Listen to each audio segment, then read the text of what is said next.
Good morning and welcome to the STS-114 post-landing press briefing. This morning's participants to my left are NASA Administrator Michael Griffin. To his left, Space Shuttle Program Manager Bill Parsons. To his left, NASA Launch Director Mike Leinbach. We appreciate everybody showing up this morning. What we're going to do is please identify yourself and your affiliate when called upon, and I'm also going to ask that you stand up and wait for the mic handler to come to you before you ask your questions. Before we take some Q&A, we're going to have some opening remarks, and then we'll come to your questions and answers. All right, now NASA Administrator Michael Griffin. Thanks, Dean. Actually, I'm thinking about resigning my position in favor of Eileen Collins.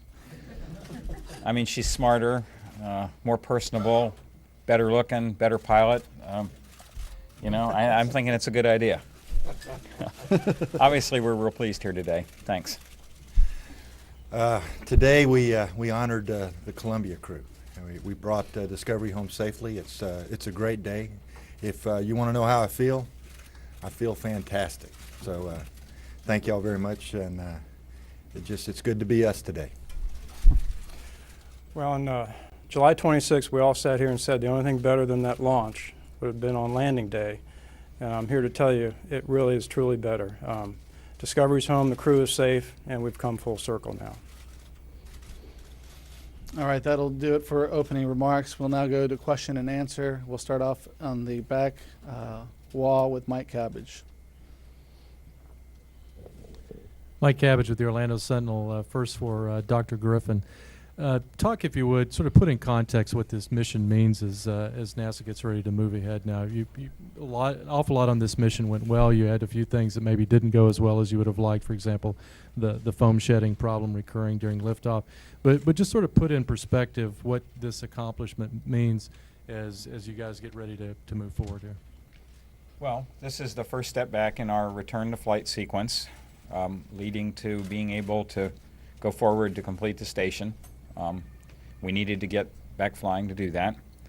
I would certainly, I would have to take exception that maybe a few things went wrong, other than I think there are 5 places where foam came off the tank that we would, in pieces above our size limit. We don't like that, but that I know of, that's the only thing that went wrong with this mission. And in any imaginably significant way. I think the crew performed beyond fantastically well. The flight directors, who haven't controlled a shuttle for 2.5 years, performed fantastically well.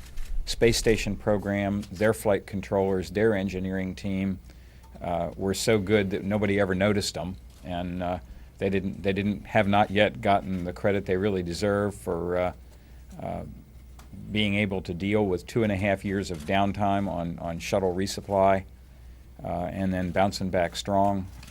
Everywhere you look was nothing but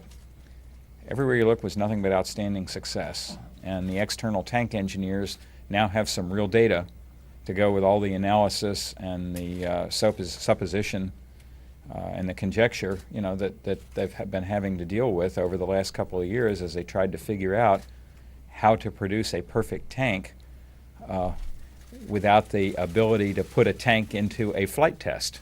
So now we had a flight test, and it's not quite a perfect tank, but now they have some data. It's going to be really hard to top this mission. Let's stay along. Actually, let's go right up front here to Jay Barbary. Here he is, Mr. Reed. Jay Barbary with NBC. Well, congratulations to all of you. I know Bill feels about as good as if the Rebels finally won a ball game, didn't you? But seriously, to all of you, if you had to guess today, when do you think we'll have the problem solved with insulation, and when we'll be back in space? At the earliest? I couldn't guess right now. I think we still now that we have Discovery on the terra firma, then we'll go work those other issues. And I think right now we've got the teams in place to give us that data, that information, and I think in the next week or so we'll get some preliminary findings about where we're headed, and we'll be able to share that with you after that. What's the odds we'll be back in space this year? That's another way of asking us to guess, and I don't want to guess. You know, we're going to try as hard as we can to get back in space this year because we have a big construction project we're working on and we need the shuttle to do it. So we're going to try as hard as we can. But we're not going to go until we're ready to go. Jay, we're preserving all of our opportunities. We're preserving everything we can to go and do the best that we can, and we just have to wait and see what that turns out to be.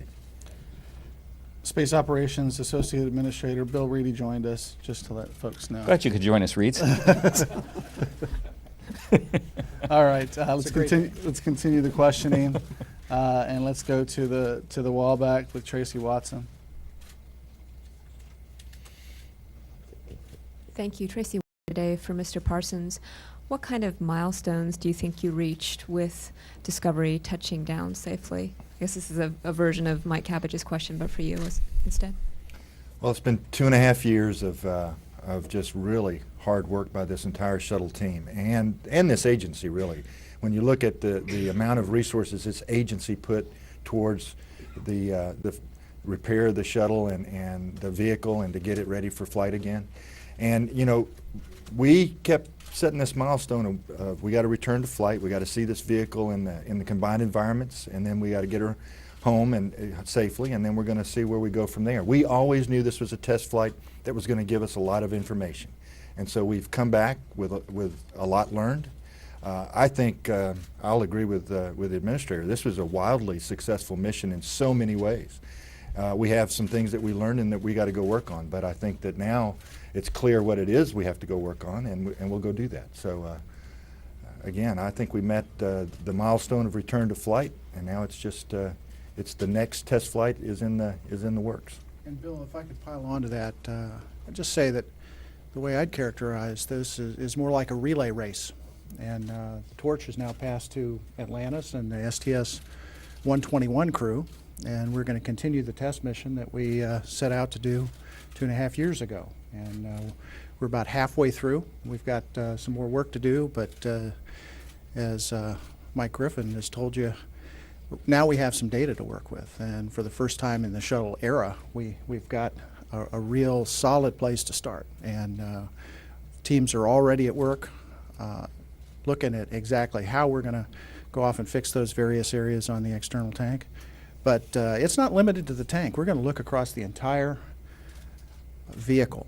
We're going to look at all the elements. We're going to go over them with a fine-tooth comb, and we're going to characterize exactly what we have and see where we need to go next. Let's go right up front with Irene. Irene Klotz with Reuters. I think maybe for Bill Reedy, if you don't mind taking this, considering that this was the first shuttle program, first shuttle to fly that you ever had any information about the heat shield and knew for sure what condition it was in, why was there any anxiety about landing at all? Well, because it's not simply the heat of reentry. What we do flying down a soda straw for a flight envelope in this glide halfway around the world to a powered off dead stick touchdown in the middle of the night at Edwards, there isn't any of this that's easy. Eileen made it look like a cakewalk. She did such a spectacular job, and her crew as well. The entire mission has gone just extremely well, beyond I think anybody's expectations ahead of time. If you consider the content of this flight, 14 days, very intensive robotic operations, rendezvous, docking, logistics, more very exotic robotics when you consider the MPLM operations, and then the gap filler removal there on EVA number 3. And then you combine all of that in one test mission. Just retrospectively, return to flight STS-26 was also Discovery, also off Pad B, but it was a 5-day TDRS deploy flight, landed at Edwards on the lake bed. This went almost 3 times that duration. This is only part 1 of return to flight. So there isn't a single part of this mission that was easy. All of it was very, very complex and I think very well executed by the flight control team and the support and engineering staff and most certainly the flight crew. For anyone who'd like to take this, all of you have said many times that this is the first of a two-flight test series, and I'm wondering if there's any consideration at all to going ahead and flying Atlantis with its current external tank just to test if you have some sort of generic problem, or if the problems on Discovery's tank were just one of a kind. I bet we could all answer this one for you. And that is, until we get some information about what the external tank investigation team has to provide to us, until we get some feedback from the Tiger team we've put in place, it's very difficult for us to answer that. I think if we felt like we could go do some things and make this a safer flight, we're going to go do those. If we felt like we understood what happened and there was some way to go and fly without making modifications to the tank, well, we might go do that. But again, we've got to get the information, determine what it tells us, and then take it from there. All right. Again, I'm going to ask the folks that are sitting down, please stand up when you ask your question. Tom, let's go to Tom in the second row. Hi, Tom Costello with NBC News, and congratulations on a safe landing. Can you talk about the process now to bring Discovery back over to Kennedy, and what kind of a time frame is that? Do you have any? I mean, what are the logistics involved in such a complicated move? It's been a while since we in the press have followed the minutia of that move from one side of the country to the other. Yeah, I'll take that one. It's a 7-day turnaround of the orbiter at Dryden, and if everything goes fine, we'll ferry out on day 7. As things have been progressing here at the Kennedy Space Center on return to flight, we tend to look at things a little closer than we have in the past, so it wouldn't surprise me if we get delayed a day or two. That wouldn't surprise me at all. We're going to do it right, and we're going to ferry when ready. It's around day 7 or day 8 we'll get out of California. And this time of year, it's at least a 2-day ferry back because of the weather conditions. We always have a Pathfinder aircraft that precedes the shuttle carrier aircraft with the shuttle on back. They'll find the best route across the country relative to the weather, and then bring Discovery home here to the Kennedy Space Center. So about 9 or 10 days, Discovery should be back here. We'll do some of the turnaround processing out there in preparation for her next flight. Not very much, but we offload the cryogenics for the fuel cell system out there. A couple hypergolic operations, very minor, but we do those out there also. So there's a little get-ahead work that we do in California. But principally, it's getting the orbiter ready to put on the back of the shuttle carrier aircraft and bring her home to KSC. Let's go second row right here in the white shirt. Randy. For Bill Parsons, I'm Randy Avera with Randolph Publishing. The flight test that we just experienced produced quite a bit of flight test data. Part of that data is the new camera mounted on the ET at the LOX line. And when we saw that video, the LOX line appeared to have a vibration associated with it. Does NASA have a team looking into this, and could you give us a status of what you may know at this point? Well, I can tell you that when we asked the question of all the folks that have done all the wind tunnel testing and everything else, they said that was expected, although it's our first time to ever see it. So it looks, you know, when you see something for the first time, you're kind of saying, I didn't realize it did that. But when you go and ask all the engineers that have been working on it for forever, they say, oh, that's how it's predicted to respond, and so on and so forth. So I think right now it's probably nominal operations. We feel pretty comfortable with that. We'll go over the data and look at it and make sure that we completely understand it now that we've got that additional imagery that we have. But again, I think all things considering, this was normal. Yes, sir. Okay, let's stay right over here. Let's see if we can get to the second row or third row back there. Blue jacket.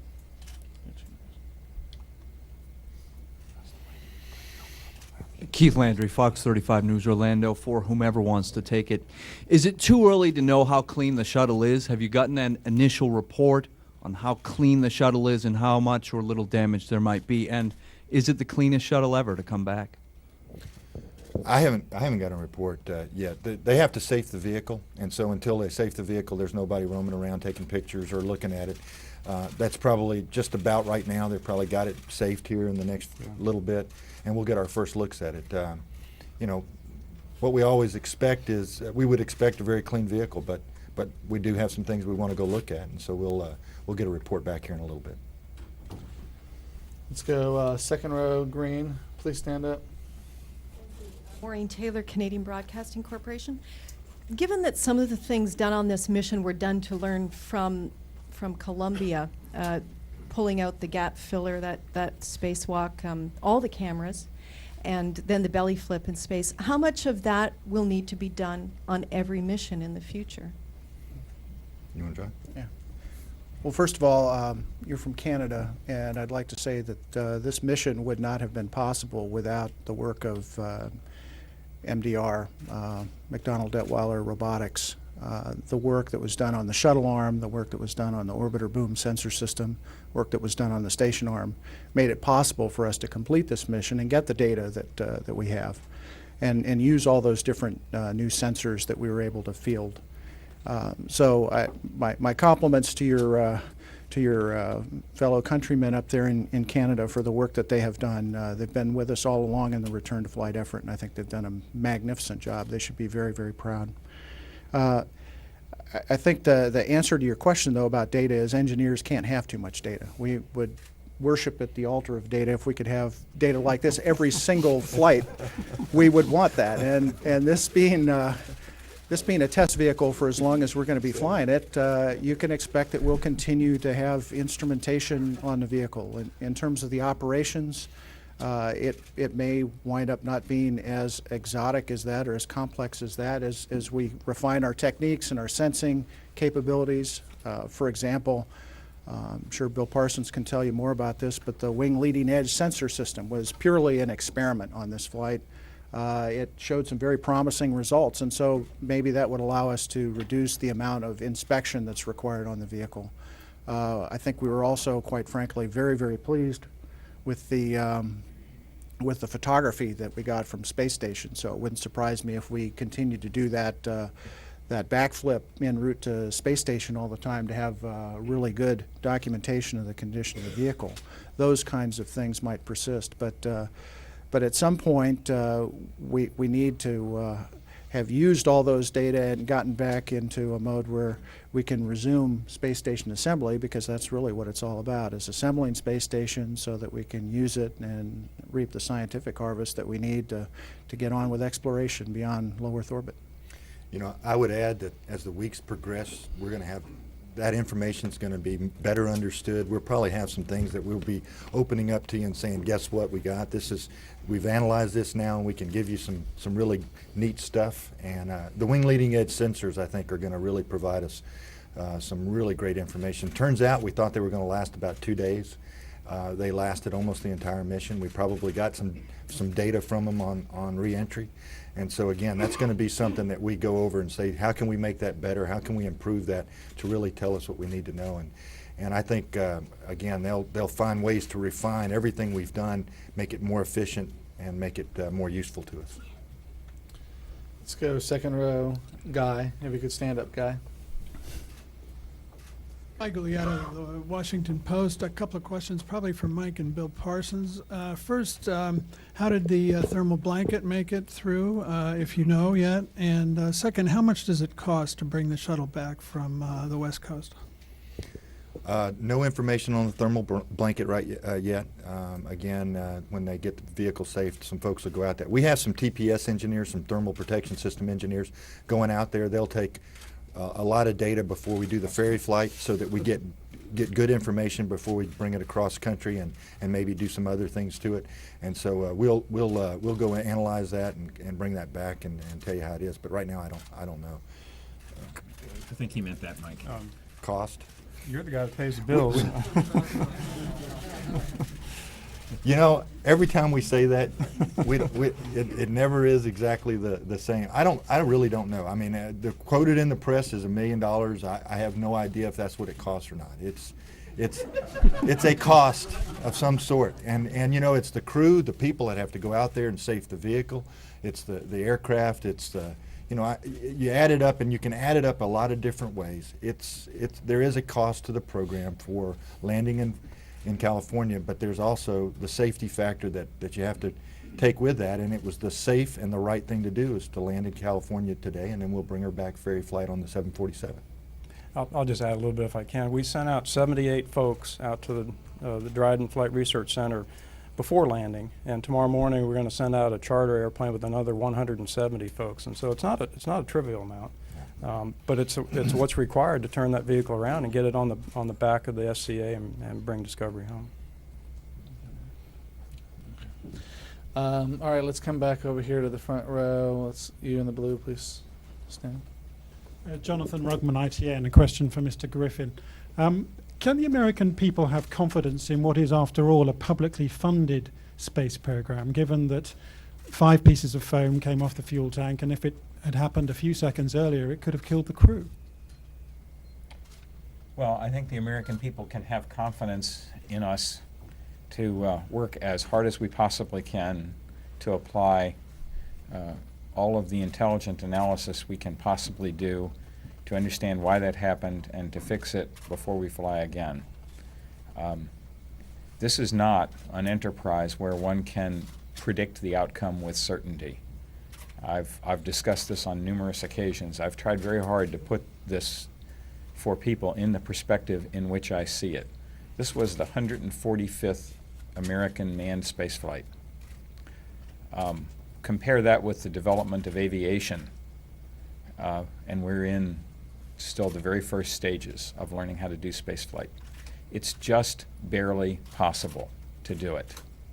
If anything goes wrong, it's not possible to do it. Bill Reedy spoke earlier of a flight envelope returning home like a soda straw, and that's right. And it's just barely possible, and that needs to be understood. Now, it's important to learn how. I will believe, I have believed all of my life, and I will believe for the rest of my life, that this is an important enterprise for America and the world, for humanity to engage in. But it is not easy. What you can count on, what the American people can count on from us, is our very best effort to make it a little bit easier each time. All right, we have time for a few more questions. Let's stay in the front row right there. Stefano Colidan for Time Magazine. As I was watching the Discovery coming in, and it looked so nice and so easy, I sort of felt some sadness thinking of Columbia coming back. It could have been the same, and it wasn't. I was wondering if anything like this went through your minds. Certainly went through mine. I will never be able to forget where I was when we lost Challenger. I had a couple of friends on that flight. I'll never forget where I was when we lost Columbia. I wasn't with NASA at that point, but it was still very personal. I'm sure everyone else involved in the program feels the same way. And when you really understand what is involved in navigating through a successful reentry, it is to the team's credit, to the flight crew's credit, that indeed they make it look easy. But to follow up on my previous answer, it's not easy. All right, a few more questions back over there, front row, white shirt. Dan Billow with West TV for Dr. Griffin. Would you kind of put in perspective the step forward in space exploration, if you feel one was made by the fact that you have the first spaceship ever to come home with an inspected and repaired heat shield? How is that important to human spaceflight? Well, being able to know the initial conditions before we start the reentry on the heat shield from a very careful inspection that included laser, depth measurement of the surface, and being able to see it afterward is a huge step for the entry technology folks. We also clearly have more to learn. If you followed the gap filler scenario that we went through, prior experience we've had on gap fillers in entry is that they can cause a lot of problems. We had tile slumping on STS-114. The structure got hotter than we would like to have it get. We didn't want to repeat that experience on this flight, and the positioning of these gap fillers was annoyingly of concern. So we removed them. But we will get a lot of data out of this flight. We hope to get some more data. This is the start of a new era. All right, we have time for about 2 more questions. Let's go to third row, person in the green shirt. Please stand up. Michael Heusner, German TV. How confident are you that you can send with Thomas Wright, another German astronaut, this year to space? I think we've answered that question.